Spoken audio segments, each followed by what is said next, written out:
Today we will discuss the questions from the external question paper asked in May, June 2019. Supply, okay. So first we'll start with the short questions. Here we can see the first question is differentiate between a compiler and interpreter. Okay. So here, you know, the differences between compiler and interpreter were discussed in the class before as well. I would like to here again give you the answer for the same. Those who know, please can share your answers. I want answers from your side because you have already prepared. You are able to write the exam within 1 or 2 days. Just tell me, what is the difference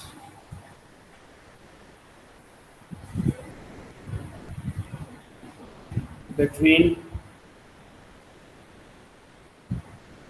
compiler and interpreter?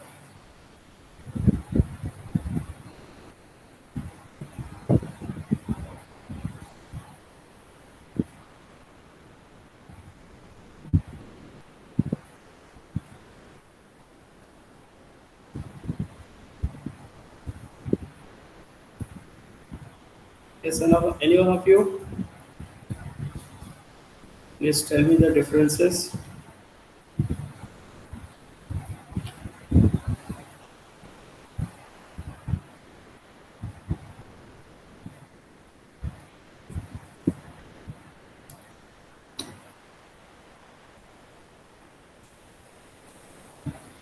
Yes, any one of you? Hello, Anil. Yes.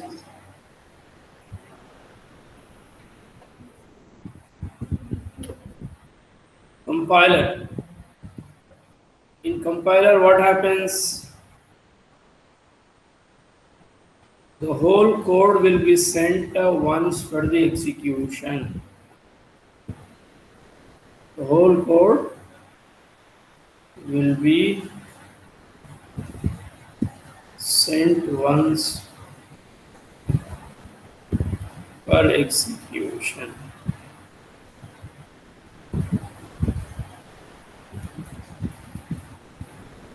Okay, that's fine. Second point, what can you say? It is faster. Yes or no? Since the entire code will be sent for the execution, system can start executing the same immediately after it receives the information, right? And what else? There are certain drawbacks of the compiler implementation programming languages. They are weakly typed because you don't have strong typing mechanism in a compiler programming language. This is Science. scan. Kumar, attend the office. You have to sign it something. You know, Stamp. signature stamp. They are weakly typed. Okay. Um, Weakly typed in the sense that, for example, you have declared a variable of float type, and you are reading during the runtime integer value for it, rather, right? It will be accepted if you have float type and you are if you have integer type and accepting a float value. If you have a character and accepting an integer value, they will be accepted. Actually, in a compiled programming language, you have type coercion, which is said to be implicit type conversion. So by using the narrowing fashion, it will take care of doing all that required. But then, since when the different kind of value for the different types being entered by the user, that will not be considered as an exception. As a reason, we say it is weakly typed. Okay, so these are the these are some of the points you can write under interpreter.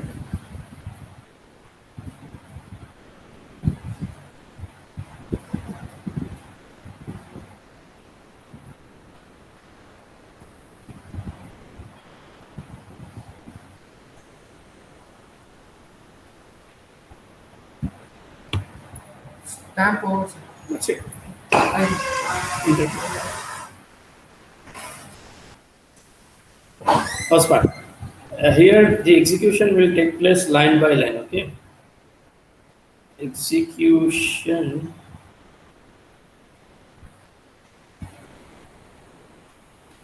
is done line by line. Okay. Second point is it is slower compared to compiled programming language, right? Third point, they are strongly typed.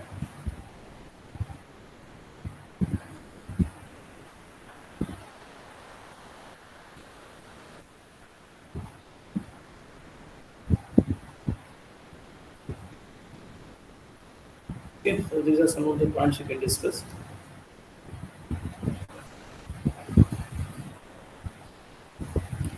The next question, write an algorithm for given two numbers, determine whether or not their sum is greater than 100. Okay, you have to first take two numbers, add them, and then you have to check whether their sum is greater than 100 or not. For that, you have to write an algorithm.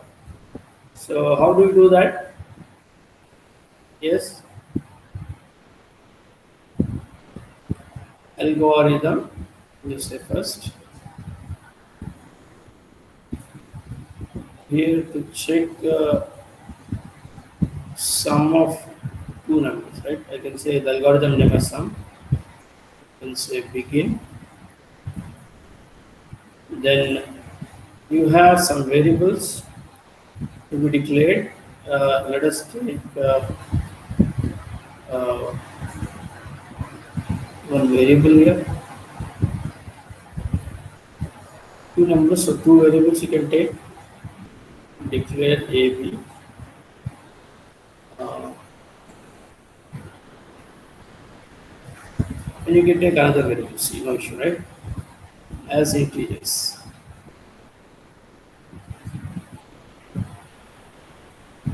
Then you can accept the values for AB. So you can say read AB, then calculate the sum of A plus B, right?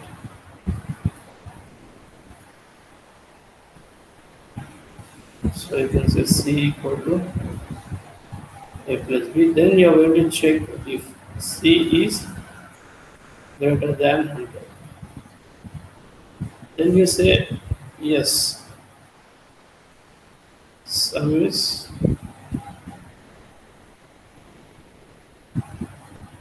greater than 100. Else, what will you say? Sum is less than 100, right? Then you can end the algorithm, right? So this is how you write the algorithm. Yes, sir. What is the next question? Here you can see the next question is a program is given. What would be the output of the given program? So if you see this program, you have main here, then you have a variable I equal to 9, and before semicolon you have nothing. And what happens if anything is there before semicolon, that will be executed first, then the condition will be tested. If nothing, so nothing will happen, but then I greater than 1 will be checked. I is 9, 9 greater than 1 is checked. That is true. Then what happens after this? You will be allowed inside the for. There is only one statement in for. If you do not give the braces, immediately after the for will be taken as its block, right? So this one statement you have. So inside this block, you have one statement. What is it? To print. Printf double quote within double quote percentage d. After double quote comma, you have I. So I value will be printed here. What is I value? 9. So 9 will be printed here, right? What will be the output here?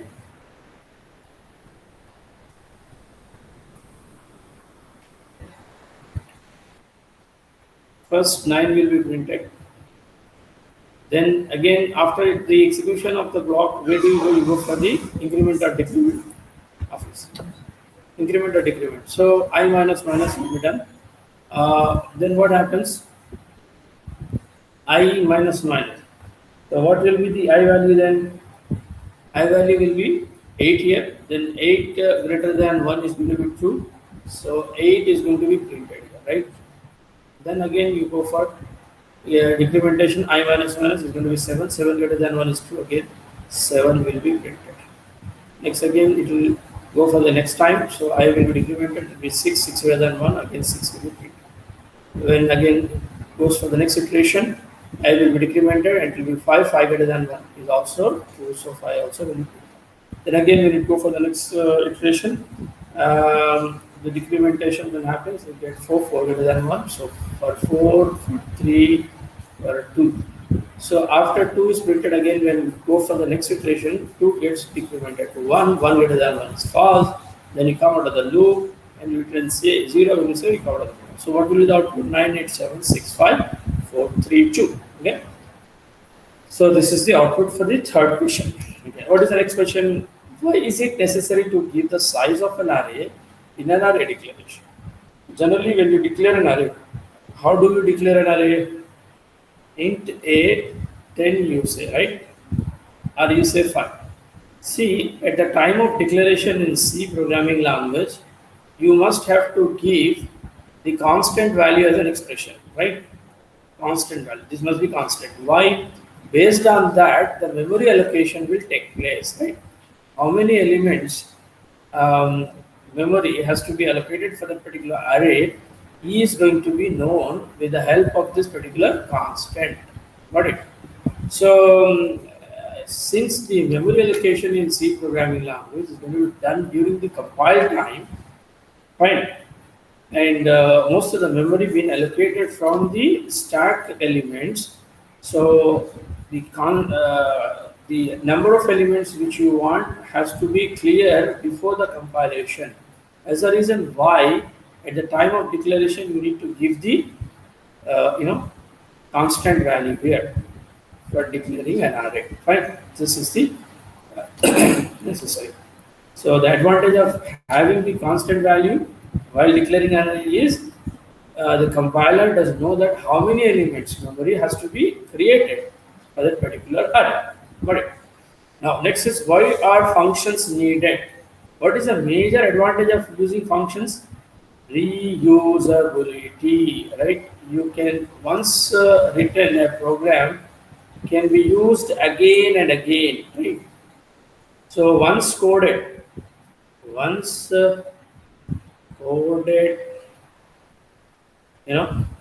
compiled, tested and debugged program can be reused. The debug function, sorry, right?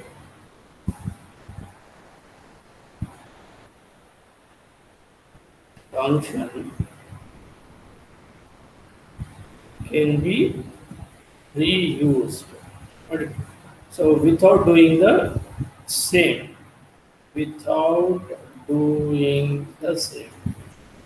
And moreover, other advantages of having the function is, when you declare a function, the memory once allocated will be reused. Whenever you call the function, right, you have written, for example, you have 10 statements in a function and you have written it one place. So for that, memory once allocated will be used again and again whenever you call that particular function. If you have those 10 statements to be written separately, right, separate memory is going to be allocated. So advantage of having function is memory reuse, right? Memory reuse. And another one is the number of lines of code is also reduced, right?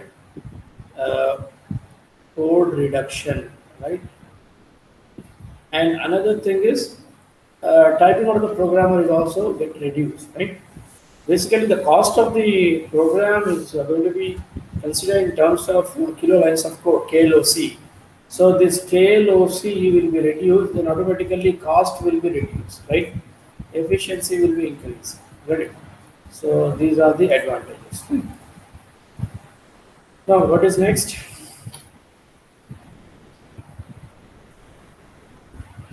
Differentiate actual parameters with formal parameters. Yesterday also I have discussed about it. When you have some functions, right? The variables parameters declared inside the function definition are said to be formal parameters, and the parameters which are passed during the function call are said to be the actual parameter. Define structure. What is a structure? Structure is a set of heterogeneous elements. How do you access structure number? With the help of dot. With the help of dot.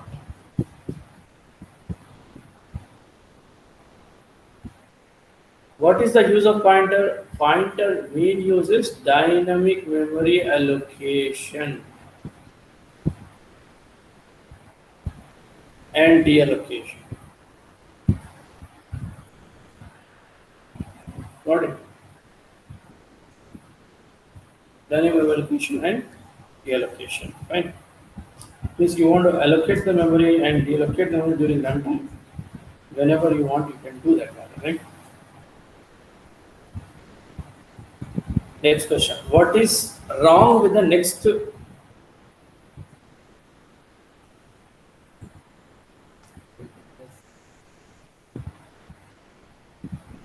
Yeah.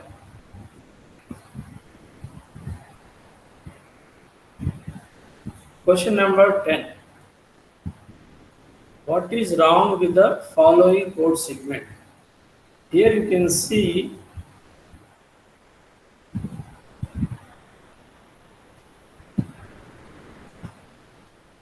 int asterisk p, and a variable is preceded with an asterisk at the time of declaration is considered to be what? Pointer. Is considered to be pointer. Now, this is correct. Declaration of pointer is correct, right? Now, next statement is p equal to asterisk p equal to 10, you say. See, when you declare a pointer, for pointer memory will be allocated. Yesterday in last class we discussed how much memory will be required for pointer based on the type of machines we have. If you have 32-bit processor, 4 bytes, 64-bit processor, 8 bytes, 16-bit processor, 2 bytes.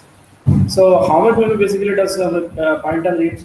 It needs address. It needs the memory to hold 1 byte address, right? So it is varied basically based on the processor, capacity. 2 bytes or 4 bytes, or 8 bytes. Anyway, so here before pointers are being used, pointers have to be initialized with the memory to whom it actually wants to point. Okay, let us say it wants to point to this memory, okay, in which you have some value 10. So this address has to be first assigned to pointer. Okay, then you can access this value through pointer. Okay, it means what should be assigned? The address. So if you consider this memory address is 100, you are not assigning the address of any variable here. You are just saying asterisk p equal to 10 means p pointed memory, but where p is pointing, p is not pointing anything because in p you don't have address. Unless you have this address here, you can't point, the pointer cannot point this. So before this, what is that you require? In between this, you need one more statement, that is p equal to address of some variable, right? Address of some variable. If say this variable is a and its address is 100, and if you assign that address to p, then p is pointing to this particular memory. And now if you say asterisk p equal to 10, p pointed memory will get 10 value. Okay, so in between this you must add one statement this of this kind, only then it is correct, otherwise it is not, right? So this is wrong with this particular statement. So you have to explain about it, right? When a pointer is declared, it must have to be initialized with some kind of address because it points to memory. Okay, unless it does not point to any memory, how it can assign? Here you can see assigning pointed memory being assigned with 10 value assigned. But then pointer is not at all pointing any memory, then how can it assign a value to that particular memory which it is assigned, which is not assigned with rather, right? So this is what the issue with this particular statement. So statement is missing in between this. Fine. So that you have to explain. I hope this is clear to all. So what is the next statement you have? Write algorithm to check whether a year given by the users, by the user it is actually, is a leap year or not. So how do you write the program for it? Leap year program, fine. Is any one of you logic to find entered year is leap or not?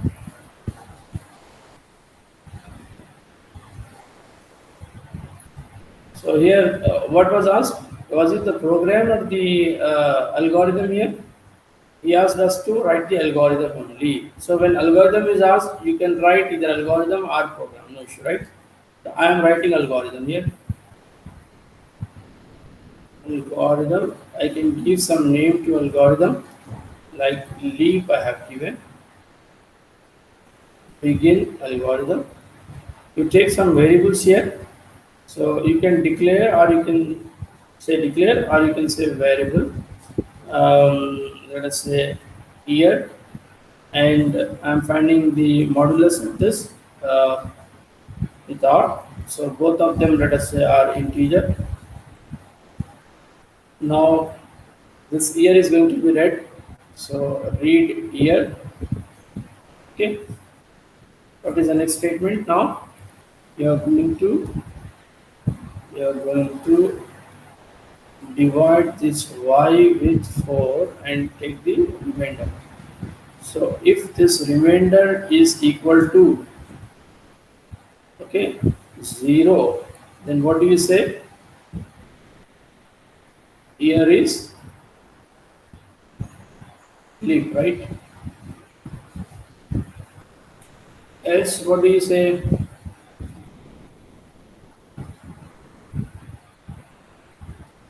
Else, print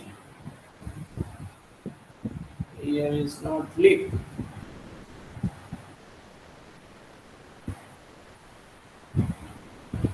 Okay, then you can end the algorithm, right? Fine. Next question is, briefly explain the steps in compilation and execution of a program written in high level language. Okay. So how does compilation takes place and how execution takes place? I have explained to you before, and I think you can probably discuss here the same with a few steps.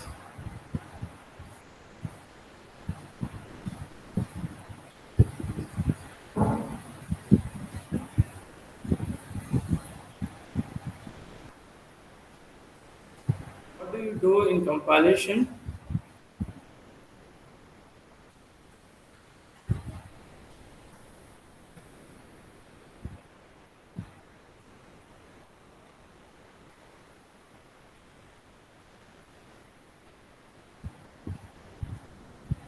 Steps in compiling.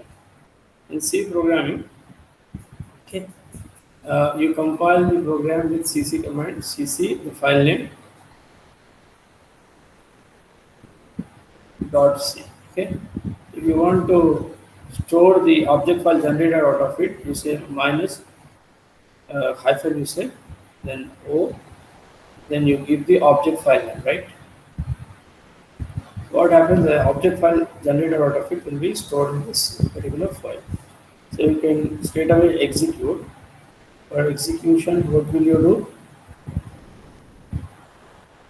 You say that dot slash obj, right? But then what happens in the compilation phase is,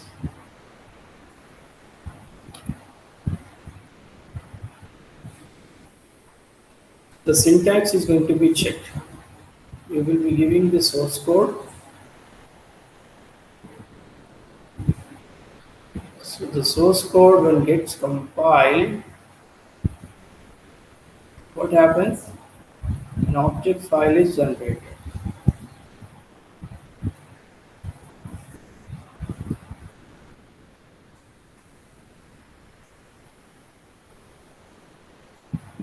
An object file is generated.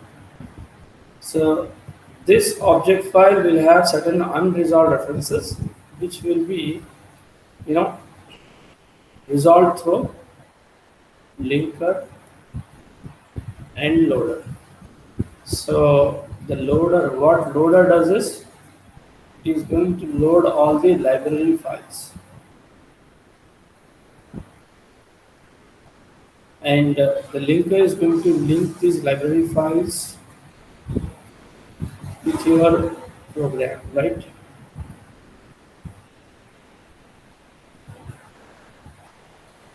And now all the unresolved references will be resolved. Like if you have some printf kind of or mathematical functions and all kind of thing you have mentioned, they're all going to be resolved. Now,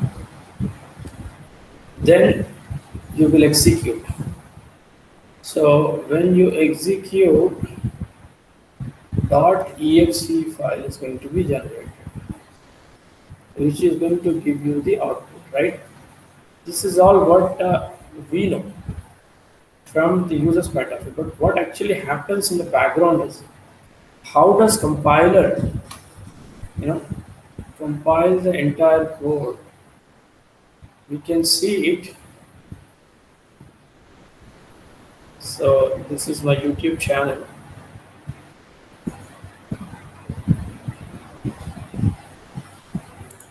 Yeah, I could now get it. So this is my YouTube channel, and you can see here. Yesterday's video also I have recorded here, programming for problem solving review one, and as I told you that yeah, compilation and interpretation and all implementation of this board. I have one chapter discussed. Um, yeah, language categories and implementation. So if you go through this chapter, particular video, you can go through for more details if you have time. I mean, not now, probably even after exam also you can go through it, because it details about the compilation, implementation, programming languages, and implementation programming languages. Okay, and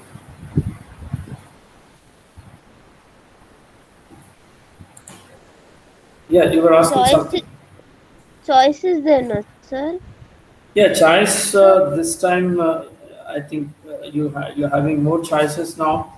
So even if you prepare first 3 units, you can score 100% marks, right?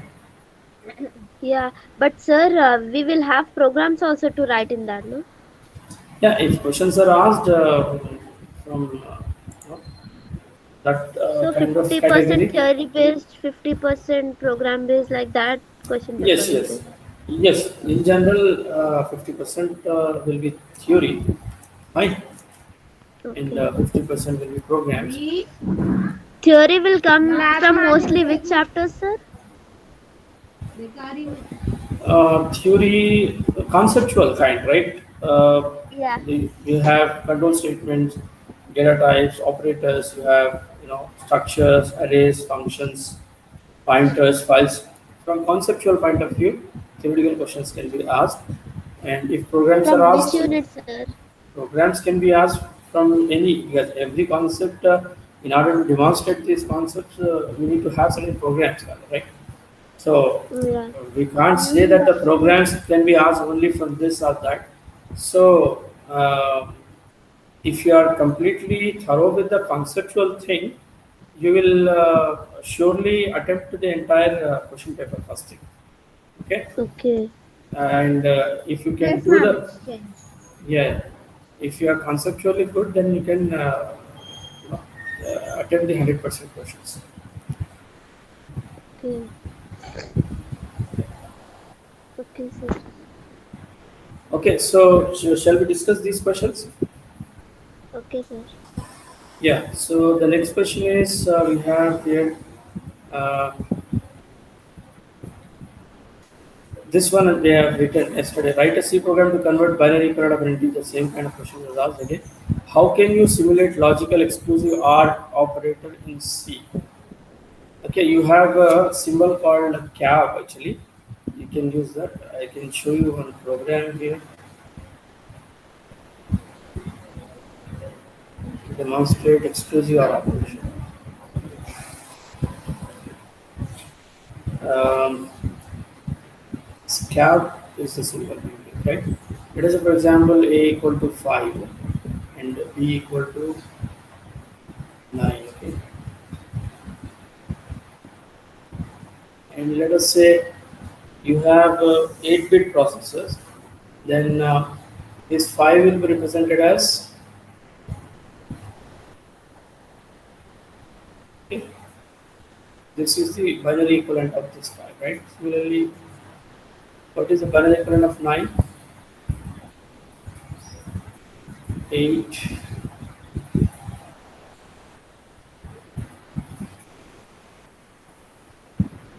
1001, right? And okay, this is the binary equivalent of 9. You want to perform an exclusive operation on this, you have a symbol like this, exclude cap, right? So you can perform an operation like how you perform for arithmetic and other kind. Okay, it's a binary operation. So when you say C equal to A exclusive or B, what happens here? The corresponding bits will undergo the operation. Here you have 1 0 0 0. What is the result of exclusive operation? When both the bits are same, you get 0. When both the bits are different, you will get 1. Okay. So this is the result which you get. So what is this equivalent of? This is between position 2 power 0, 2 power 1, 2 power 2, 2 power 3. 2 power 3 means 8. 8 plus 4. It's going to be 12. So what will be C value when you print C value here using printf? What do you get? Result equal to percentage d comma C. When you say the C will be 12. Okay. Alright, so this is how we have to demonstrate. So he has asked you to demonstrate. So you just specify the operation, the statement how you write in C programming language, and how does the operation will take place, and what could be the result. Right? Okay. We'll see the next question here.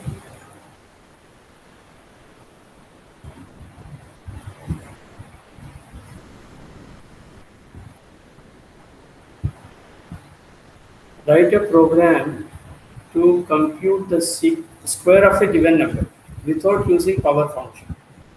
We have a power function, of course, but without using power function, you have to do. How do we do it? Using for loop, of course, right? So, shall we write the program for the same? Square of a number. Square of a number without using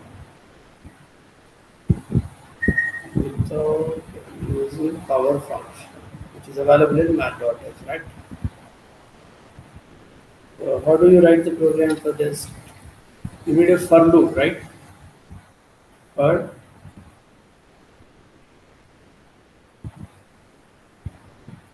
when you have, let us say for example, 2 power 3, if you have to find 2 power 3 is equivalent to 2 into 2 into 2. Yes or no? So how many times this particular base have to get multiplied based on the number of times that the exponent is telling you to do. If exponent value is 3, then base is going to be get multiplied by 3 times. So I'll take a variable here, okay, uh, to get the result. I'm taking the result variable which is initialized with 1, and now we have base, and we have, let us say, exponent, right? So you can initialize these base and exponent values. Let us say I have initialized uh, base value as 2 and exponent value as 3. Fine. So for this, I'm writing the program. So how many times I want? 3 times based on the exponent. I less than or equal to e I plus plus. So inside this, I will say that res equal to res into res into the base. Base is what? B, right? So I'm going to print the same. So this is my program. I can say main. Okay.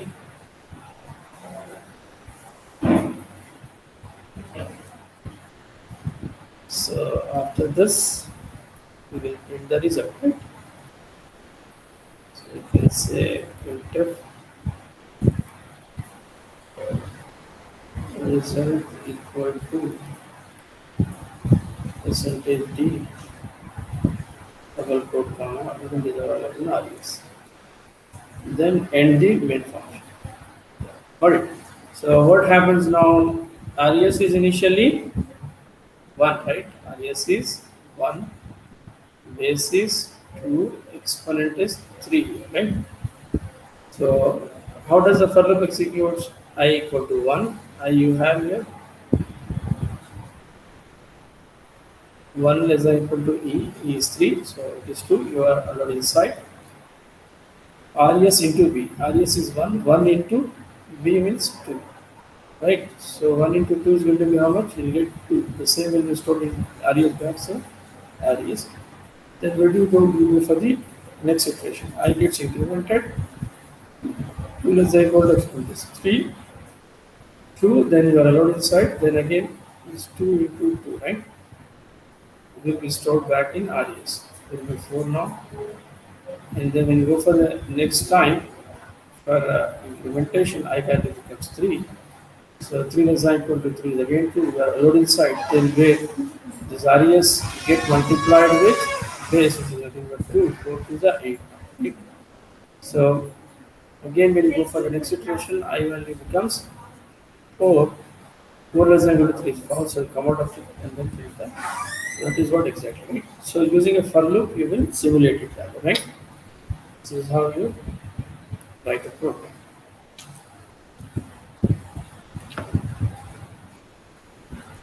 So what is the next question we have? Can main function be called recursively? Yes, main can be called recursively, but should not be terminated. Okay. Okay. The main which is being recursively called should not be terminated.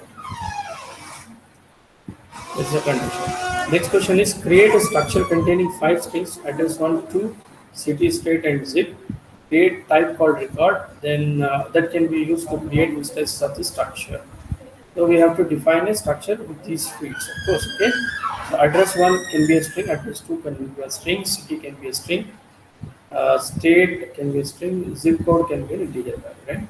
So based on this, you create a structure and then create an instance of the same for it, right? So what do you do here? You define a structure here. How do you define structure? Name is that record, and you can start the structure here consisting of different members. Address 1. So you can take it as string. String can be declared as the character pointer or character array. Okay. So I'll take the character pointer here. Address 1, address 2. Then we have street, city. Okay. Uh, all this, right? What else we have? Address and address is city, street, and zip code. City, street, and zip code can be integer. So this is how the structure is defined. You want to create an instance of the same. How do you create an instance? Start. Say record record one or record two like this. Okay. And how do you access the members of the same with the help of dot operator, right? So R1 dot add one, so and so, right?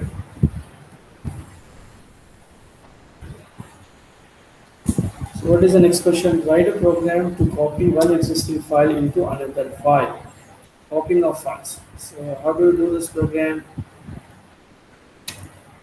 Okay. First create a file pointer. First create a file pointer. You want to copy one from another, so to create two file pointers here. Uh, File file in capital letter, it's a data structure actually, right? So using which you can create a file pointer, asterisk fp1 and asterisk fp2, two file pointers are created. I want one file to be open in read mode, from whom I want to copy, and another file into which I want to copy, I want it to be opened in write mode. Okay. So here I can implement this through command and arguments also. If I am implementing it through command and argument, I can pass the command lines here. Int rc, rc means on number of arguments, argument count, and then we will have the number of arguments. You can pass as strings here. So rb variable, right? So set of our strings. So I can say array of strings here. Now we are opening a file. We have a function called fopen, right? It will have two arguments. One is the file name, another one is the mode in which you want to open. So the first argument, okay, rp of 0, and this I wanted to open in, let us say, read mode. So how do we mention the mode? If it is a read, we mention it as R.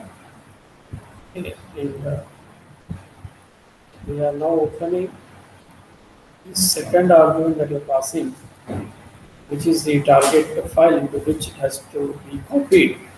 That has to be opened in right now. Okay. So now we'll read the data from one file which is opened in read mode. How do you read? You will have a getC function, right? You can use getC function from which file you want to read. You will be passing the file pointer of the same fp1. So this file is also with fp1, this file is also with fp2. If I want to do any operation on this particular file, I will do it with the fp1. If I want to do any operation on this particular file, I'll do it with fp2. So getC of fp1, when I say, it will read a character from this file and then return, which I am holding it in ch, right? So ch is a character variable, right? So until this character is not end of file, I can read it in ch and then write it onto uh, this file. Okay, so put c, which file you want to write? fp2, right? The character is ch, right? So fp2 associated file is this one, right? Into this particular file, you want to write the character which you have read. And how long this will be done? Until the end of file character is reached. That's it, right? So just close this. If I have to implement the same, how do you implement? How do you implement this? During the execution, At the time of execution, what do you do? This file's executable one. If this file name, let us say f copy, okay, let's save with f copy. How do you first compile? It's cc f copy dot c, you know, dot slash sorry hyphen o. And if you are giving some object file name for the same, you say uh, object file name for copyright OC you can give. So this is your executable file. Now when you are executing, would you say dot slash OC? Then you pass arguments. Source file name, source.txt, and let us say target file name, target.txt. Now we have read the conditions for the files. A file to be opened in read mode must have to be created and should have some character. See, the first file which I am passing is being opened in read mode. The second argument that I am passing is being opened in write mode. So the file to be opened in write mode, even if it is not available, no issue, that will be created. So what happens? This file must have been available.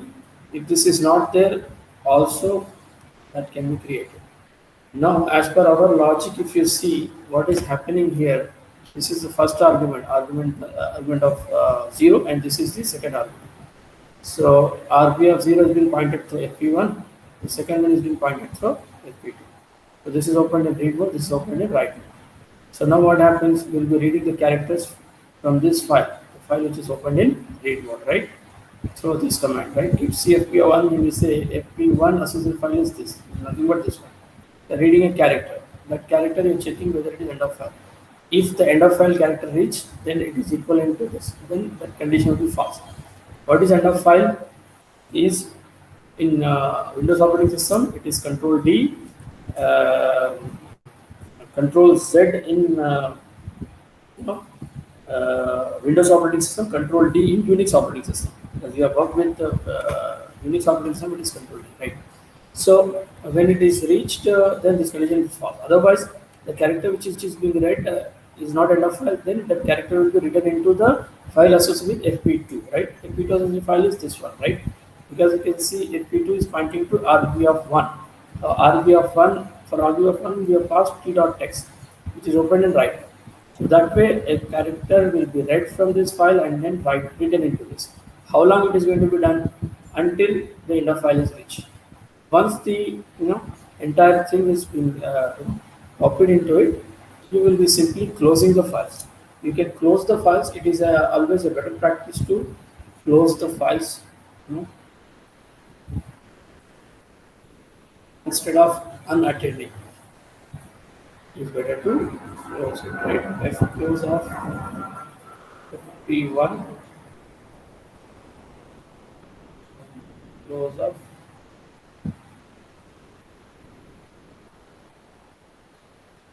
FP2. Then you terminate the program.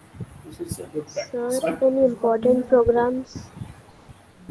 Yeah, this is one important program. File program always being asked. This is a file copy program which I have discussed. This was asked last time and it may be repeated also. Code is very simple, you can see. Do you understand this program? Yes, sir. Yeah. So what is the next question here? The question is, what is end of file? When is EOF is used? End of file character is the last character of the file, which is equivalent to Control Z in Windows and Control D in Unix. When EOF is used, because in order to know the end of the file, because you are performing some operation, like for example, copying operation itself. We take the example which we have mentioned. Wherein when you are copying the character, you need to know when the last character you have been encountered, so that you can stop doing this operation. So in order to stop doing certain operation, we need to know the end of file character.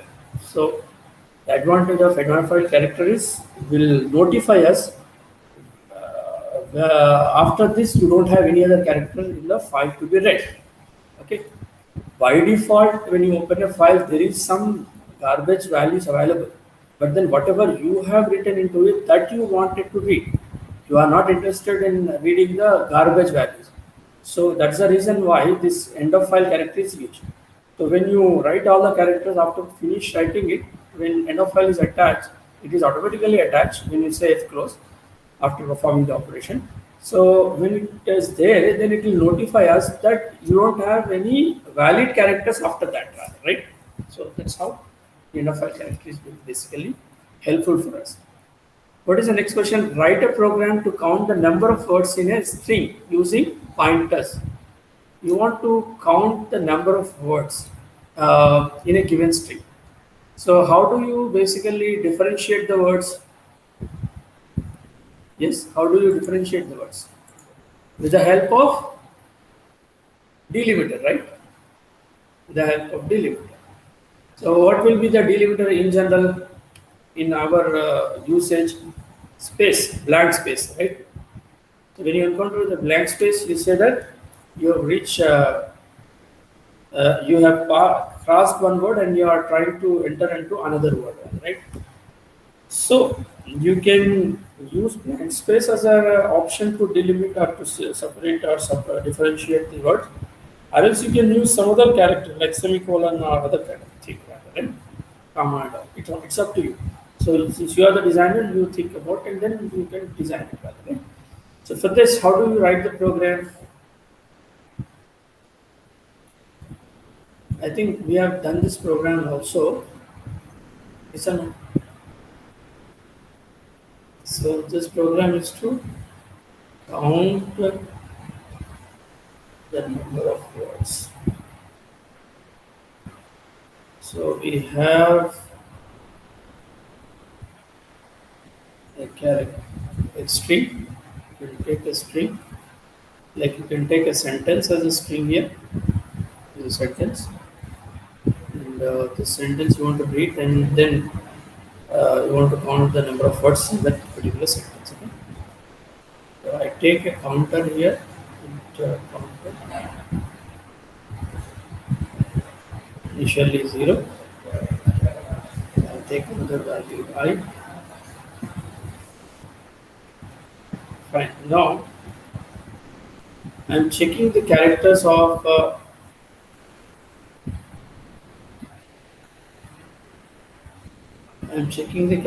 this particular string. But then before that I need to read it right. First we'll read the string sentence. Uh, how do you read? Here we use puts and getters, okay?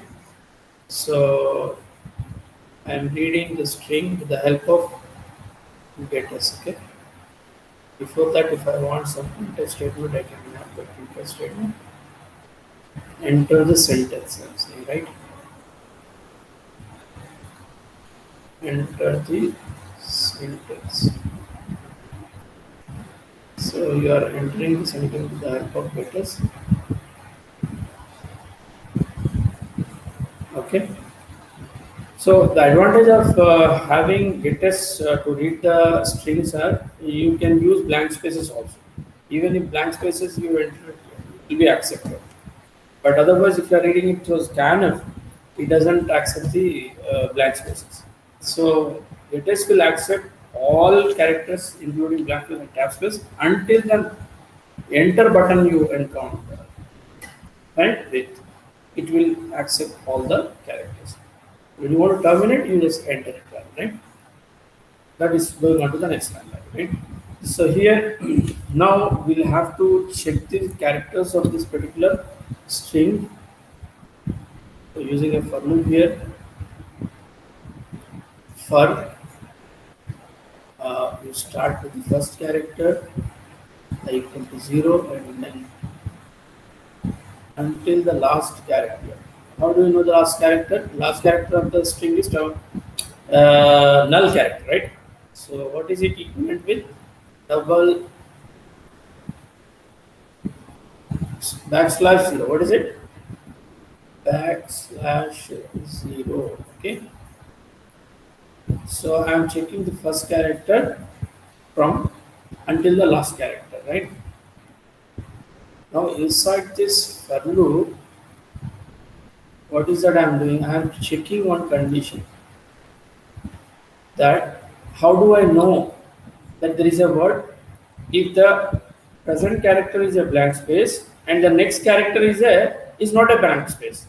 It means present character, even it is a blank space, the, till the previous character it was one sentence, one word, and next character is a not next character is not a blank space means next word is starting. So it means we have crossed one word and then moving on to the next word. So I need to increment the count of the word rather, right? So word count will be incremented, right? So here I am doing the same thing. So what I am doing here is I'm checking the first current character. So if the current character's center phi is not equal to is equal to blank space is equal to blank space and the next character, before I check the next character, I need to see that it's not a null character also. It is not equal to null character. And at the same time, this next character, that is I plus 1, I should say, right?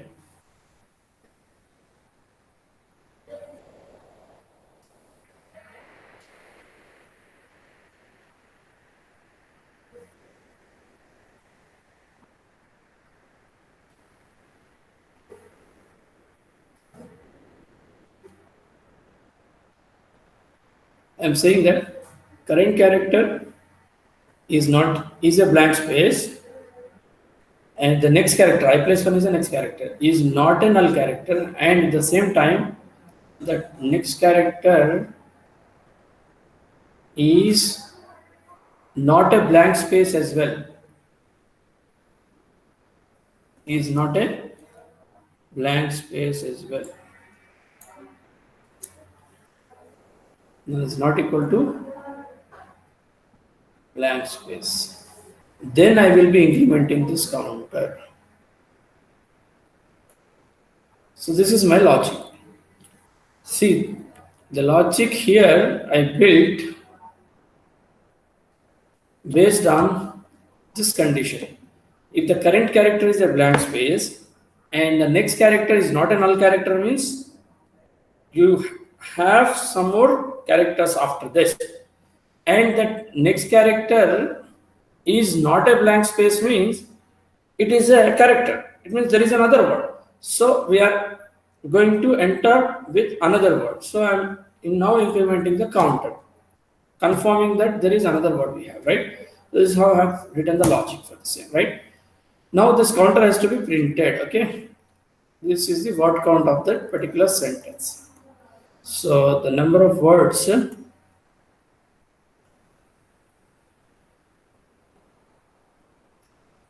equal to, I say, percentage D, where the value is available, counter, right? This is my program. Got it? I hope this is clear to all of you. Yeah, shall we move on to the next one? Next question. Yes. Yeah, the next question here is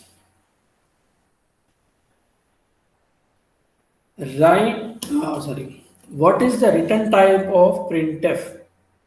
What printf actually returns? It returns the string. The string which you pass as an argument is going to be returned, okay? So it's just asked in 2 marks, so you can just mention that printf returns, you can say string, okay? That's it. Returns a string which is passed as an argument, right? What is the next question? Write a recursive program to find the GCD of 2 numbers. I think we have done this program, but I am again showing you this program. Okay, we'll see the next question.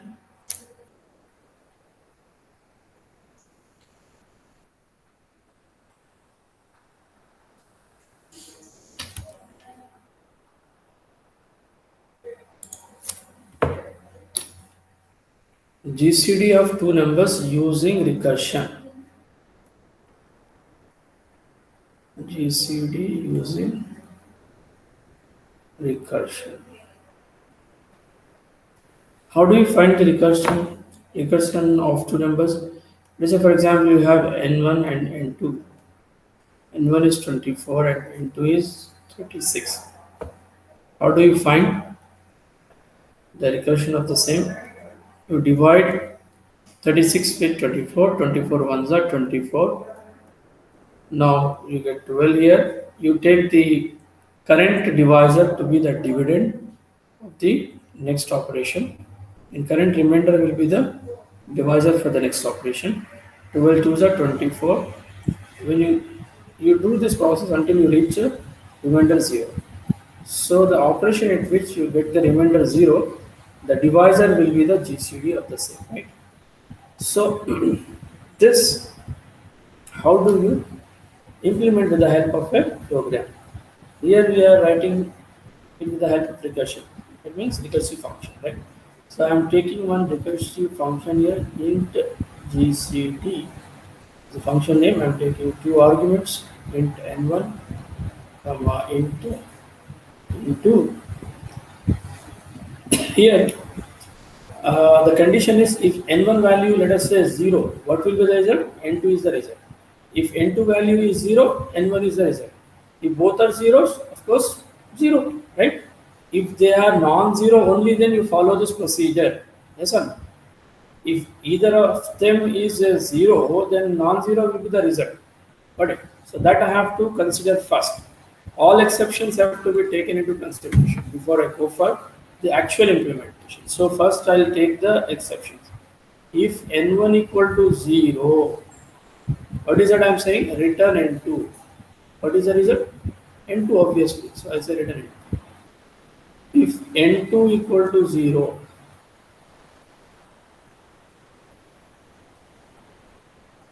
if n2 equal to 0, then what do I return? I will return n1. Okay. So when both of them are 0, also will be considered here. Because when both of them are 0, n1 is tested to be 0 and n2 is written, n2 is also 0. So it means these two conditions will cover all three possible cases. n1 0, n2 0 and both 0. When both are non-zeros only, then you will encounter to the next statement. So here in the next statement, what is that I am doing here is I am returning here in place of n1, that is my divisor, right? So in place of divisor, this is my dividend. Okay, this is my dividend. Let us say. This is my divisor. So the next time when you go for it, so what happens is in place of divisor you get the remainder, and in place of dividend you will get the previous divisor, right? So what is that I should say here? In place of n1, I will be passing the same function here, GCD of uh, what is that I should pass? N2 mod n1.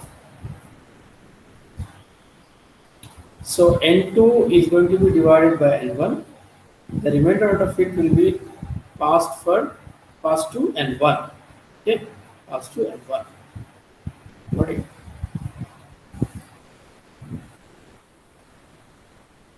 N1. And in place of n2, what should I get? That is dividend. So next time the dividend will be what? Previous divisor, this current divisor, right? So n1. That's it. This is my function. So what happens now? You just trace this program. What happens? If you have passed, let us say for n1 24 and 36, this condition is false, this condition is false, and you come here, and what happens here? Again, you are calling the same function. Calling function within itself is what set to be the recursion, right? So you're passing now, you're calling GCD here as you know function. What is that you are saying?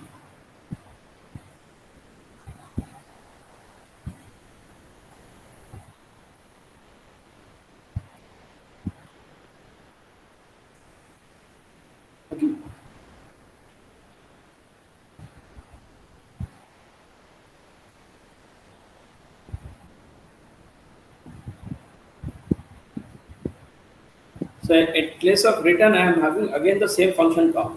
So this function call, what is it doing? The first argument, for first argument, what is it? We are passing n2 mod n1. N2 mod n1 means what do you get? That is 12. So in place of n1, now we get 12 here, right? We get 12. And in place of n2, what is that? We are passing current n1. What is current n1? That is 24. It means this is 24. So again, these two are false because n1 is 12, n2 is 24, both are non-zero, so you come again. So again, you're calling this function, the GCD. Now for the first argument, what is that you're passing n2 mod n1? 24 mod 12. What is that you get 24 mod 12? You get 0 now. Yes, sir? So this will be 0 now. And for n2, what is that you're passing n1? What is n1 here? Current n1 is 12. So that you're passing to n2. So n2 value will be 12. Great. Now what happens is, again when you call with these values 0 and 12, n1 0 is 2. Then what it is going to return? It is going to return n2. What is that? 12. So 12 will be there. That is our example. I hope this is clear to all of you. Is it clear?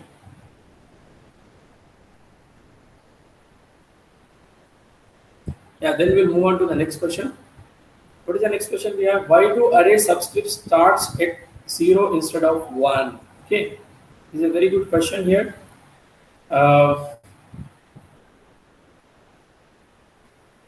Array index start in C, there is no condition that array index should start only with 0. Okay, in C language, no condition to start with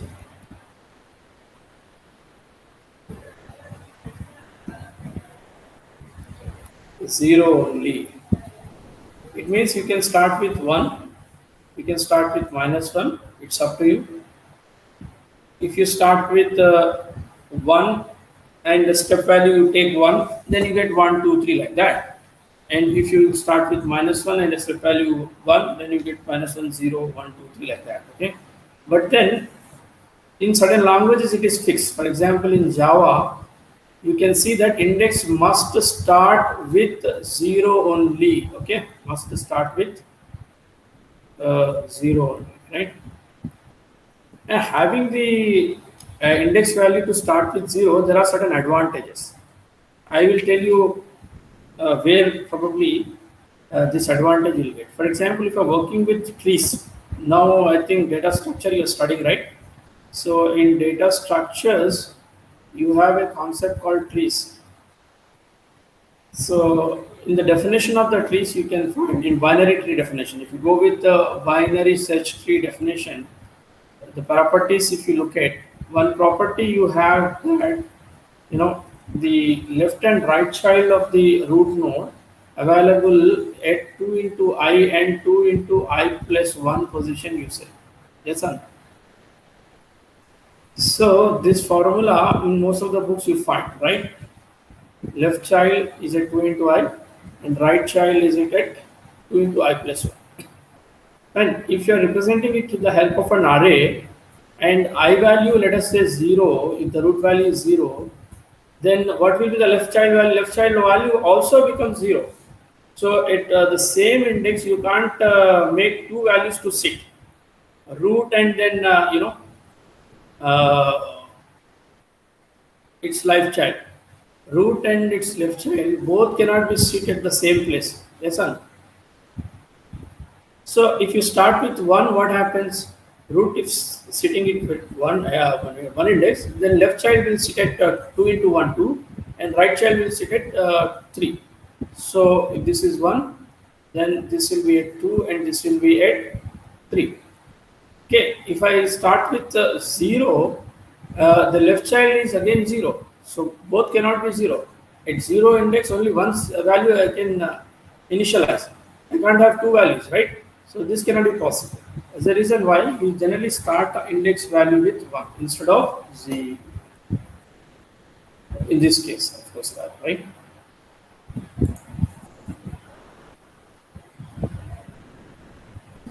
Yeah, the question is in a reverse manner it was asked, right? Why do array subscripts start at 0 instead of 1? You say. So in this case, you require 1. Okay, but then generally you start with 0 Got it. In general, for example, in Java programming language, you start with zero only, right? Since we have a step value of 1, so if you start with 0, 0 is always considered to be the initial point for anything to start. So and counting, and then you may have seen in many of the books to find the location of an element. How do you find the location of an element? This is another reason why this particular thing comes into picture, right? Location of I, how do you calculate? With I minus 1 formula. In Sartaj Sahani or in many of the books you can see, you will find like this. So generally, for example, first element is there. First element, location of 1 will be 1 minus 1 is going to be 0 rather, right? So second element, that is 2 minus 1 is going to be 1. So like that it happens. For example, if I have a formula the same, but then if I start the index value with 1 instead of 0, what happens? The formula has to be changed. Formula cannot be same if my index value starts with 1, because first element sit at first place itself. So in that case, I say location of I equal to I itself, right? But in many of the books you find this particular definition, right? So in order to satisfy the formula, your index must have to start with 0. If this is the formula, you can start with 1 also, right? But many of the books you can see they have this formula to find location of an element. Fine. This is when you are asked like why the index must have to start with 0. If the question is asked, can you start the index value with 1 and is it required? This is the application where index value must have to start with 1 only. If you start with 0, you don't satisfy the property. So these are some of the concepts which I wanted to discuss. Anyway, this is what actually asked here. So it's based on the question. You see, the question here is why do array subscripts start at 0 instead of 1? He said because the formula to find the element, to locate an element, I we have formula location of I equal to I minus 1. To satisfy that formula, first element has to sit at 0, second has to sit at 1, and all kind of things. So first obviously start with 0. So index value must have to start with 0. But if the question is asked, let us say, can the subscript start with 1? And is it required or must in some cases? Yes, of course, in BST case, it is required. So this is all about what I want to discuss. And if you have any still doubts regarding any chapter, any topic, any concept, you can ask me. In my YouTube channel, topic-wise, you can probably see my videos. All these videos are available concepts wise, parameter passing methods. Most of these videos I have discussed with taking C language as a example. So I think they are quite helpful. You understand the concept. If you listen these videos, you will understand the concepts of the programming language, programming constructs. Okay, so I prefer you to go to this videos and listen once all these concepts. They will be quite handy for They were informed, sir. inform, but they may have gone to collect their ticket and all. Okay, Yeah, anyway, I'll share this after editing.